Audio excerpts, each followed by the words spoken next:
오늘 저에게 주신 하나님의 말씀은 창세기 13장 12절부터 18절 개역 개정입니다. 아브라함은 가나안 땅에 거주하였고 롯은 그 지역의 도시들에 머무르며 그 장막을 옮겨 소돔까지 이르렀더라. 소돔 사람은 여호와 앞에 악하며 큰 죄인이었더라.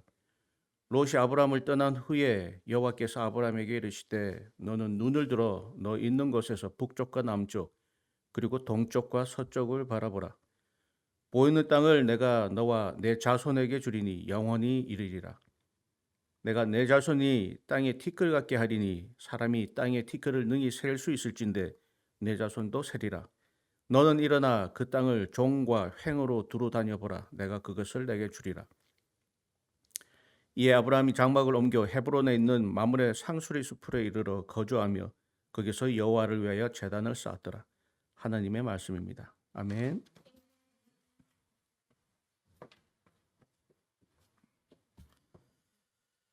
하나님이 거하실 처소가 되어 영원히 함께 사는 공동체라는 제목으로 은혜를 나눕니다. 계속해서 믿음의 조상이자 복의 근원이 된 아브라함 인생 초반을 살펴보고 있습니다. 하나님의 부르심에 의해서 떠밀리듯이 나와서 그의 인생의 길을 가게 됩니다. 예상치 못한 상황들을 맞이하면서 오히려 그의 나약함을 발견하게 되고 그의 찌질함을 발견하게 되지만 또 엉겁결에 하나님의 복 가운데 많은 재산을 얻게 됩니다. 또 하나님이 지시한 그 땅을 보게 하셔서 가나안이라는 지역에 정착을 하는 상황입니다. 처음에는 모자란 것 같이 좀 연약하고 나약한 아브라함의 모습이었는데 이제 조금 세월이 지나다 보니까 그가 복의 근원으로서의 모습을 조금씩 갖춰가는 것을 알 수가 있습니다. 친척 롯과의 관계 가운데 롯이 많은 재산을 가지고 그 가운데 갈등을 일으키는 상황 가운데 아브라함은 그의 지분, 그의 재산권을 요구하지 않습니다. 오히려 롯에게 네가 좌하면 나는 우하고 네가 우하면 난 좌하리라 하면서 오히려 모든 것들을 내어주려는 듯한 성숙함을 보여줍니다.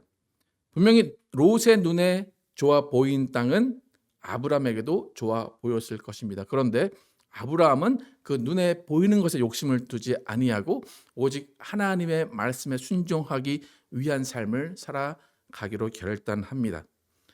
그러니까 하나님이 주신 복은 하나님이 가지고 계신다. 그러니까 내가 소유한 것이 아니라 하나님이 가지고 계시고 내가 필요한 때 언제든지 하나님은 나에게 주실 것이다 라는 믿음이 있는 겁니다. 또 특별히 아브라함은 가족 간에 그런 물질에 의한 다툼이 있으면 가족도 잃고 재산도 잃을 것이라는 것을 알기 때문에 친척 롯을 먼저 배려하고 그에게 모든 것을 먼저 주기를 원하는 모습을 볼 수가 있습니다. 이렇게 성숙한 아브라함의 모습을 우리가 알 수 있는데 이 성숙함은 하나님께서 복의 근원이라고 선택하시고 그에게 모든 것들을 인도하신다는 것을 아는 믿음 때문입니다. 여러분 복의 근원이 아브라함이에요. 그런데 복의 근원이라는 말과 복의 주인이라는 말은 다릅니다. 아브라함 복의 근원이에요. 복의 근원은 통로라는 거예요. 하나님이 주시는 복이 그를 통해서 나간다는 것이고 복의 주인은 하나님이십니다. 그러니까 아무리 복의 근원이라고 할지라도 복은 내 것이 아니다라는 것을 알아야 돼요. 내가 지킨다고 지켜지는 것이 아니다라는 것을 알아야 됩니다. 그러니까 복은 하나님의 것이고 우리 스스로는 그 복을 지켜낼 능력이 없습니다. 여러분 흔히 하나님의 복 안에는 장수, 부와 명예와 권력 모든 것이 다 들어 있습니다. 그런데 그 하나님이 주시는 복을 누리기 위한 정말 유일하고 간단한 방법이 있는데 그 방법은 하나님 안에 거하는 겁니다. 그러니까 하나님 안에 거하지 않으면 그 사람은 하나님의 복과 상관이 없는 겁니다.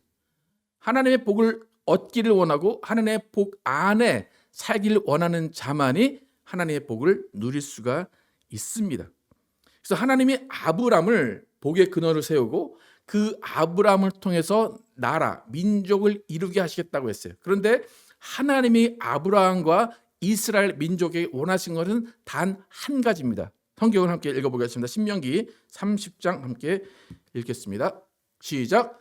내가 오늘 하늘과 땅을 불러 너에게 증거를 삼노라. 내가 생명과 사망과 복과 저주를 내 앞에 두었은즉 너와 내 자손이 살기 위하여 생명을 택하고 내 하나님 여호와를 사랑하고 그의 말씀을 청종하며 또 그를 의지하라. 그는 내 생명이시오 내 장수이시니 여호와께서 내 조상 아브라함과 이삭과 야곱에게 주리라고 맹세하신 땅에 내가 거주하리라. 하나님이 원하시는 것은 뭐예요? 나를 사랑하라. 나의 말을 청종하라 라는 거예요.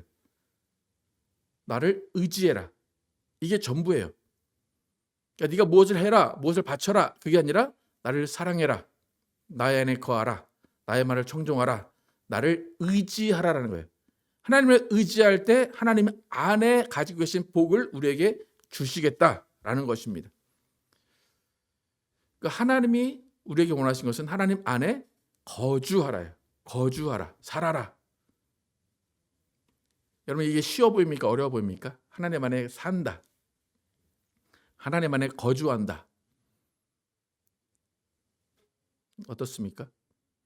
여러분의 부모님이 모든 집을 다 마련해 놓고 살림 다 차려놓고 모든 먹을 것을 다 주고 야 너 여기 와서 살아.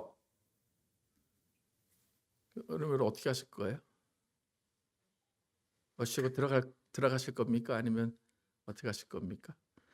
근데 살아봤더니 편할 수도 있고 불편할 수도 있겠죠. 근데 이스라엘의 상황을 보고 이스라엘의 결과를 보면 하나님과 함께 거주하는 것이 결코 쉽지 않았다는 것을 알 수가 있습니다. 하나님은 나를 의지해라, 나의 말을 청종해라, 나를 사랑해라 그것만 원하셨어요. 그런데 결과적으로 보면 이스라엘은 하나님과 함께 거주하지 못했습니다. 그러니까 제가 보기에는 이스라엘 입장에서는 하나님보다 이방신과 함께 거주하고 함께 사는 것이 더 즐거웠던 것 같아요. 하나님과 함께 있는 시간들은 재미가 없고 지루했던 것 같습니다. 그러니까 예를 들어서 하나님이 함께 거주하자라고 하시면서 음식을 주셨을 거예요. 근데 그 음식은 싱겁고 간이 안 맞고 맛이 없었을 수 있어요. 그런데 오히려 이방신이 주는 음식은 너무나 간이 맞고 자극적이고 너무나 상쾌한 그런 음식들이었을 겁니다. 그러니까 세월이 지나다 보면 결국엔 싱겁고 간이 안 맞는 음식을 버리고 맛있는 또 땡기는 그런 자극적인 음식을 먹게 되는 겁니다. 그리고 하나님은 뭐 외모로 이렇게 생각을 하자면 하나님은 한 10년 봐야 좀 매력이 발견되는 그런 볼매 정도였다면 이방신은 딱 보기만 해도 그냥 바로 눈이 돌아가는 그런 외모였을 겁니다. 그러니까 이스라엘은 하나님을 바라보기보다는 이방신을 바라보기 시작한 겁니다. 그러니까 하나님이 나와 함께 거주하자라고 하는 너무나 간단한 한 가지 사실인데 그것을 이스라엘은 지키지 못하고 하나님의 복 안에 거주하지 못했다는 것을 알 수가 있습니다. 제가 항상 강조하는 건데 하나님과 함께 있는 시간은 지루해요. 아무것도 안 할 수밖에 없어요. 그냥 가만히 있어야 돼요. 그런데 그것을 이스라엘은 견뎌내지 못했다는 거예요. 여러분 많은 사람들이 이스라엘과 뭐 우리나라 사람들과 한국 사람들과 성향이 뭐 비슷하다라고 얘기를 합니다. 한국 사람들이 제일 제가 볼 때 가장 못하는 게 뭐냐면 가만히 있는 걸 못해요. 가만히 있으세요 그러면 좀 있으셔서 가만히 있지를 못해요. 근데 하나님은 가만히 있어라 그런 거예요. 그럼 내가 알아서 해줄게. 근데 그것을 견디지 못하는 사람들이 많이 있습니다. 우리가 지금 창세기를 살펴보고 있는데 창세기를 살펴보는 이유는 뭐냐면 창조 섭리를 통해서 우리가 가져야 하는 기본적인 삶의 자세가 무엇인가를 살펴보기를 원하는 거예요. 신앙의 근본이 무엇인가를 살펴보기를 원하는 것입니다. 여러분 신앙생활은 취미생활이 아니에요. 생활의 재미를 찾기 위해서 하는 게 신앙이 아니에요. 근데 요즘은 나의 신앙의 욕구를 채우기 위해서 나의 삶의 욕구를 채우기 위해서 혹은 천국 가는 보험 정도 드는 것으로 신앙생활을 생각하는 사람들이 많이 있습니다. 여러분 우리가 하나님을 믿어야 하는 가장 근본적인 이유는 하나님과 함께 거주하기 위해서예요. 살기 위해서예요.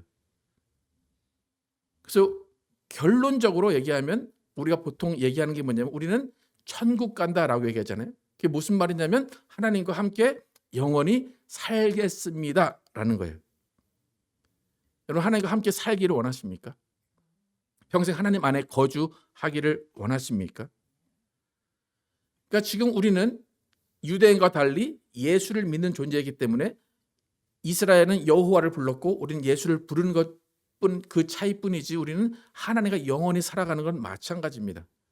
근데 오늘 본문에서 이미 가나안 땅을 약속하신 하나님, 그러니까 가나안 땅을 약속하셨다는 것은 뭐냐면 그곳에서 나랑 영원히 살자라는 거예요.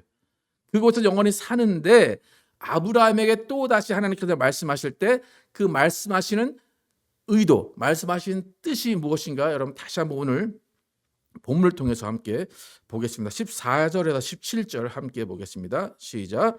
롯이 아브라함을 떠난 후에 여호와께서 아브라함에게 이르시되 너는 눈을 들어 너 있는 곳에서 동서남북을 바라보라. 보이는 땅을 내가 너와 내 자손에게 주리니 영원히 이르리라. 내가 내 자손으로 땅에 티끌 같게 하리니 사람이 땅에 티끌을 능히 셀 수 있을진데 내 자손도 세리라. 너는 일어나 그 땅을 종과 행으로 행하여 보라. 내가 그것을 내게 주리라. 그래서 땅 얘기죠. 동서남북 바라보면 그 땅 내가 다 너에게 줄게. 너희는 거기서 영원히 살 거야. 그렇게 말씀을 하십니다. 구약에서 계속해서 언급되는 땅의 의미는 지금 우리가 알 수 있는 천국을 의미합니다. 그러니까 우리가 하나님과 함께 살아가야 돼요. 그러면 분명한 것은 공간이 필요하다는 겁니다. 그 공간을 우리는 지금 천국이라고 얘기하고 이스라엘에게는 그것이 가나안입니다. 그래서 아브라함에게 하나님이 주시는 땅 가나안은 천국과도 같은 곳입니다. 천국은 하나님과 함께 영원히 거주하는 곳입니다. 근데 지금 아브라함의 상황은 뭐냐면 롯이 선택한 그 이외의 지역에서 살아가는 겁니다. 근데 롯이 선택한 곳은 눈에 보기에 사람들이 보기에 객관적으로 화려하고 먹을 것이 많고 풍부하고 좋은 곳입니다. 세상이 바라볼 땐 그곳이 천국일 것입니다. 그런데 하나님은 그곳이 천국이 아니라 내가 함께 있는 그곳이 천국이다라고 말씀을 하십니다. 그래서 여호와 앞에서 소돔은 악하였다라고 얘기하고 소돔과 고모라는 하나님이 멸망을 시키셨습니다.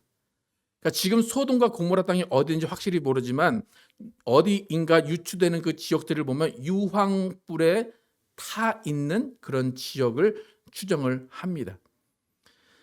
반면에 하나님이 주신 아브라함에게 주신 땅 창세기 아까 3장 13장 15절에 보면 그 땅은 영원히 이르리라, 영원히 함께 살리라 라고 말씀합니다. 그렇기 때문에 지금도 여전히 사람이 살고 있는 땅이 가나안 땅입니다. 그래서 가나안은 아브라함을 통해서 민족을 이루는 근간이 되고 그 민족이 한 곳에 모여서 하나님을 예배하며 살아가게 하신 곳이 가나안입니다. 여러분 기독교인도 그렇고 기독교 아닌 사람들도 요단강 건넌다라는 말을 하죠. 요단강을 건넌다라는 것은 무슨 말이에요? 그죠? 죽어서 천당 간다는 얘기예요. 그럼 요단강 건너면 어디로 가는 거예요? 천국이에요. 근데 이 구약에서 요단강 건너면 어디가 있을까요? 가나안이 있는 거예요. 요단강 건너 어디 간다고 그래요? 가나안 가는 거예요. 그러니까 요단강 건너 가나안 가는 거예요. 요단강 건너 천국 가는 거 다 같은 말입니다. 그러니까 가나안을 천국으로 여러분 이해하시면 가장 쉽습니다. 천국은 하나님과 영원히 사는 곳이에요. 그래서 좀 아까 읽은 13장 15절에 영원히 이르리라, 영원히 살리라라고 말씀하신 겁니다. 여러분 예수님이 이 땅에 오셔서 처음에 하신 말씀이 무엇이었냐면 천국이 가까이 왔느니라예요. 그러니까 이렇게 가나안이 천국으로 비유가 되고 예수님이 말씀하신 그 천국은 예수님 이후로는 교회라는 말로 비유가 됩니다. 그러니까 가나안과 교회는 동일하라고 여러분 보시면 됩니다. 그래서 하나님이 아브라함에게 보여주신 가나안 땅은 단순히 적과 꿀이 흘러서 곡식이 많이 자라는 사람이 살기 좋은 땅이 아니에요. 가나안이라는 곳은 천국이고, 천국은 하나님과 함께 거주하는데, 하나님과 함께 거주하려면 하나님의 말씀을 청종해야 되고, 하나님을 사랑해야 되고, 하나님을 의지해야 하는 곳이 천국이고, 그것이 가나안이고, 그것이 교회입니다. 다시 말해서 지금 우리의 입장에서 보면 교회라는 의미는 뭐냐면, 내가 마음이 편안해지고 내가 무엇을 얻어가는 것이 아니라, 교회는 하나님이 함께 거주하시는 거예요. 하나님이 거주하시고 하나님이 함께 거주하시기 때문에 교회 와서는 하나님의 말씀을 들어야 되고, 말씀을 청종해야 되고, 하나님을 사랑해야 되고, 하나님을 의지하는 것이 교회입니다. 그러니까 결국에 교회라는 것은 어떤 건물을 의미하는 게 아니라 하나님과 함께 산다는 것을 의미해요. 하나님과 함께 거주한다는 거예요. 여러분, 예수님께서 이 땅에 오셔서 천국이 가까이 왔다 말씀하시고, 이스라엘, 그 예루살렘에 있는 이스라엘 사람들과 계속 충돌하셨습니다. 그리고 이스라엘 사람들에게 뭐라고 말씀하셨냐면, 성전을 헐라, 내가 3일 만에 다시 일으켜 세우겠다 말씀하셨어요. 이때 이스라엘 사람들은 성전에서 예배 드리는 걸 좋아하고 성전 위주로 살아갑니다. 근데 예수님께서 이 성전을 헐라 말씀하셨는데, 그 성전이 예수님 돌아가신 한 70년 후에 완전히 무너졌습니다. 그러니까 70년 후 그 로마 티투스라는 장군에 의해서 무너졌는데, 예수님의 그 예언처럼 돌 위에 돌이 하나도 얹어지지 않을 만큼 거의 부서져서 다 없어졌어요. 그 70년에 없어진, 다 멸망한 성전이 지금 있을까요, 없을까요? 없습니다. 예루살렘에는 하나님의 성전이 지금까지 세워지지 않았습니다. 비록 성전이라는 화려한 공간이 있지만 그곳에서 하나님을 예배하려고 하지 않고 그곳에서 자기들의 욕심을 채우려 했기 때문에 예수님은 그곳을 헐라라고 말씀하시고 결국에 그 성전이 허물어졌습니다. 그 하나님의 성전이 세워져 있던 그곳에 지금 이슬람의 성전이 세워져 있습니다. 우리가 잘 아는 그 황금돔 있죠? 그 자리가 원래 하나님을 예배하는 곳이에요. 아브라함이 단을 쌓았던 곳이에요. 근데 지금은 이슬람의 사원에 있습니다. 그래서 이스라엘 사람들은 지금 이 성전 앞에 가면 어디에 서서 지금 기도할까요? 통곡의 벽이라는 거 있죠? 거기서 이러면서 계속 기도합니다. 성전이 없어요, 이스라엘은. 그러니까 벽 하나만 남아있기 때문에 그 벽 앞에서 계속 이렇게 기도하고 있고, 그 황금 도면은 이슬람 사람들이 지금 예배를 하고 있습니다. 그러니까 지금 이스라엘 사람들은 하나님과 함께 거주하고 있지 못하다는 거, 그곳에. 근데 그 이유는 그들이 하나님을 거부했기 때문입니다. 이렇게 성전을 헐라 하신 예수님께서 신약 가운데 내 교회를 세우겠다 말씀하세요. 성전을 헐라라고 유대인에게 말씀하시고 내 교회를 세우겠다라고 하셨기 때문에 우리는 그것이 천주교회 교회나 기독교의 교회를 말씀하신 것이 아닌가라고 오해할 수 있는데 그것이 아닙니다. 예수님 말씀하신 교회는 천국과 동일한 의미고, 그 천국은 가나안의 의미이고, 천국은 건물이 아니라 하나님과 함께 거주하는 의미입니다. 고린도전서 3장 16절 17절 함께 읽어보겠습니다. 시작. 너희는 너희가 하나님의 성전인 것과 하나님의 성령이 너희 안에 계시는 것을 알지 못하느냐? 누구든지 하나님의 성전을 더럽히면 하나님이 그 사람을 멸하시리라. 하나님의 성전은 거룩하니 너희도 그러하니라. 지금 분명히 이스라엘 유대인들도 예배를 드릴 성전이 없다고 말씀을 드렸어요. 예수님 성전을 헐라라고 말씀하시고 성전을 세우셨다라고 말씀하시는데, 그 성전을 세운 것은 우리 각자 한 사람 한 사람의 몸입니다. 각자 한 사람 한 사람이 성전이 되어서 그 성전으로 하나님을 예배하는 겁니다. 그래서 우리는 성령을 모시고 하나님 앞에 성전이 되었는데, 그 성전인 사람들이 모여서 그 성전끼리 모인 곳을 교회라고 이야기합니다. 에베소서 2장 20절에서 22절 함께 읽겠습니다. 시작. 너희는 사도들과 선지자들의 터 위에 세우심을 입은 자라. 그리스도 예수께서 친히 모퉁이 돌이 되셨느니라. 그의 안에서 건물마다 서로 연결하여 주 안에서 성전이 되어가고 너희도 성령 안에서 하나님이 거하실 초소가 되기 위하여 그래서 예수 안에서 함께 지어져 가느니라.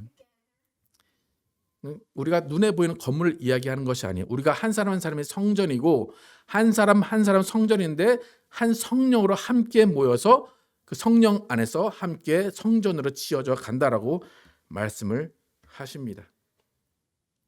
그러니까 성전이라고 말하는 것, 교회라고 말하는 것은 하나님의 말씀이 기준이 되고 하나님의 말씀이 법이 된 사람들이 모여서 그 사람들끼리 한 성령 안에서 하나님의 말씀을 지켜나갈 때 그곳이 교회이고 그것이 공동체입니다.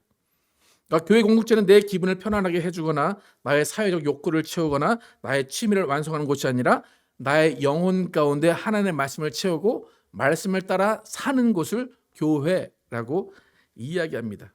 그래서 교회 공동체에는 가장 중요한 게 하나님의 말씀이 살아있어야 돼요. 생명의 말씀이 살아있어야 되고 때로는 심판의 말씀이 살아있어야 되고 위로의 말씀이 살아있는 것이 교회입니다. 그래서 아브라함이 롯을 떠나보냈어요. 눈에 가장 좋아 보이는 그 땅을 롯에게 주고 다른 곳으로 이동해서 하나님이 또 다른 땅을 보여주실 때 그것이 하나님이 천국이라고 말씀하시고 그것이 가나안이라고 말씀하시고 그것이 교회라고 말씀하셨습니다. 그것은 하나님이 함께 거주하시겠다, 함께 계시겠다라는 거예요. 그래서 우리 안에 가져야 되는 가르침은 뭐냐면 한 성령 안에서 처소가 되기 위해서 우리는 지금 함께 지어져 가고 있다는 겁니다. 근데 지어져 가기 위해서는 반드시 필요한 건 하나님의 말씀이 우리 안에 있어야 돼요. 말씀을 지키고 있어야 돼요. 말씀을 사랑해야 돼요. 하나님을 의지해야 돼요. 그래야 우리는 함께 한 성전으로 지어져 갈 수 있다는 겁니다. 이것이 바로 교회의 정의예요. 교회는 건물이나 어떤 모임이나 조직을 이야기하는 것이 아니라 하나님을 사랑하고 하나님을 의지하는 사람들이 함께 있는 그곳을 교회라고 이야기합니다. 여러분, 복의 근원의 삶은 모든 것을 하나님께 맡기는 삶이에요. 모든 것을 하나님의 말씀에 의지하고 하나님을 의지하며 사는 삶입니다. 여러분, 롯이 좋은 땅을 가져갔기 때문에 아브라함의 입장에서는 그 상황이 마음에 안 들었을 수 있어요. 자신이 바라보는 땅은 척박한 땅일 수도 있어요. 그런데 아브라함은 그 눈을 하나님께 향했기 때문에 그 앞에 보이는 그 현실이 그를 좌우하지 않았습니다. 여러분의 지금 삶의 상황이 마음에 드십니까? 여러분 삶의 상황이 벗어나고 싶은 삶입니까? 그래도 지금보다 더 나은 삶을 살 수 있을 거야. 지금보다 더 나은 이런 말 하면 안 되지만 지금보다 더 나은 사람을 만나서 살 수 있을 거야. 그런 꿈을 꾸고 있다면 내가 무엇을 바라보고 있는가를 보셔야 돼요. 내가 지금 더 나은 삶, 더 나은 꿈을 꾸고 있는데 롯이 바라본 그곳을 바라보고 있는가? 화려하고 정말 젖과 꿀이 흐르고 정말 푸르른 그 땅을 바라보고 있는가? 아니면 아브라함처럼 아무것도 안 보이지만 하나님의 복이 그곳에 있고 하나님이 함께 계신다는 그 시각으로 바라보고 있는가를 여러분 다시 한번 살펴보시길 바랍니다. 소돔과 고모라는 화려합니다.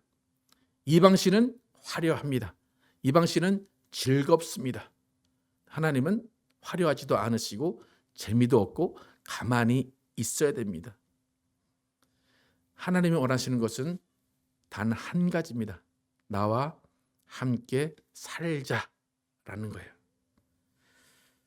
좋은 땅을 소유하려고 하지 않았던, 지분을 주장하지 않았던 아브라함에게 하나님은 오히려 더 많은 땅을 주시고 더 많은 복을 주셨습니다. 그리고 아브라함은 어느 곳이든지 하나님이 함께 계시면 그것이 천국이고 그것이 하나님이 원하시는 가나안이라고 인정을 했습니다. 여러분 복의 근원의 삶을 사시기를 축복합니다. 복의 근원의 삶은 삶의 주인이 내가 아닌 하나님임을 인정하며 하나님 안에는 복이 언젠든지 언젠가 내게 주어질 것이라는 믿음을 가지고 살아가는 겁니다. 그래서 우리 모두는 내가 원하는 복이 있어서 하나님을 더 믿는 것이 아니라 하나님이 그 안에 계시고 하나님 안에 우리가 있기 때문에 나에게는 복이 임할 것이다 라는 그 믿음으로 살아가시기를 축복합니다. 그래서 내가 있는 이곳이 하나님이 함께 계시는 처소라고 인정하시고 하나님의 말씀을 청종하고 의지하고 따르면서 영원히 하나님과 함께 살아가는 여러분과 제가 되기를 예수의 이름으로 축복합니다.